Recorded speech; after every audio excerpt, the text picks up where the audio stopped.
ჯვრის ნამდვილი დანიშნულება და ნიშანი. სხვათაშორის ამასთან დაკავშირებით ჩემი ერთი ესეთი წუხილი მინდა რომ გამოვთქვა რა, ჯვრის დანიშნულებასთან დაკავშირებით, არა მარტო ჯვრის, არამედ ნებისმიერი სიწმინდის. მე ამ ბოლო დროს შევამჩნიე რომ ფეხბურთის ბურთზე გამოსახულია ჯვრები, გამოსახულია წმინდა გიორგის გამოსახულება, რაც საქართველოს საფეხბურთო ნაკრების მაისურზეა წმინდა გიორგი ხო არის გამოსახულია ბურთზე. მე არ ვიცი რაღაცნაირად ეს ყველაფერი მარტო ფული ხო არ არის, რომ რახან ის არის და გაიყიდოს. აი წმინდა გიორგის გამოსახულება. შენ ხა იმას ფეხი უნდა დაარტყა. არ ვიცი რაღაცნაირად აი მე ჩემამდე არ დადის ეს, არ შეიძლება.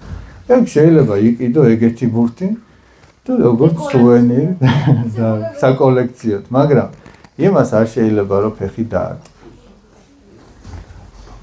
არ შეიძლება ყველაფერი გაუბრალო. ჯვარი არ არის სამკაული.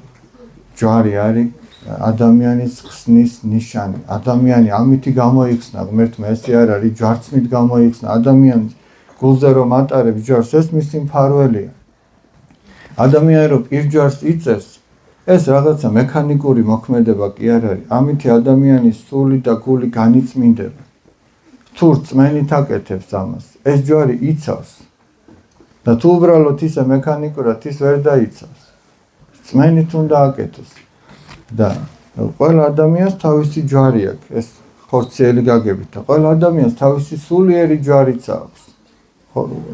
აი ყველა ადამიანს თავისი რაღაცა ვალდებულებები აქვს, ყველა ადამიანს თავისი განსაცდელები აქვს, ესე ჯვარია, ადამიანს რაღაც განსაცდელები აქვს.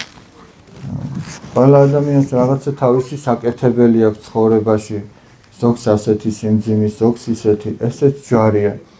და ყველა ადამიანს ღმერთმა ის ჯვარი მისცა, რითიც ის უნდა გადარჩეს. შენ ვერ იტყვი, რომ აი მე უფრო მძიმე ჯვარი მომეცა, იმას იოლი ჯვარი მიეცა. ის იმით უნდა გადარჩეს, შენ შენი ჯვრით უნდა გადარჩე. ჩვენ ერთმანეთის ჯვარი კი არ გვაცხონებს, ჩვენ საკუთარი ჯვრის დიდვა გვაცხონებს, მაგრამ ჩვენ უნდა შევეცადოთ, რომ ერთმანეთს მივეხმაროთ თავისი ჯვრის ტვირთვაში.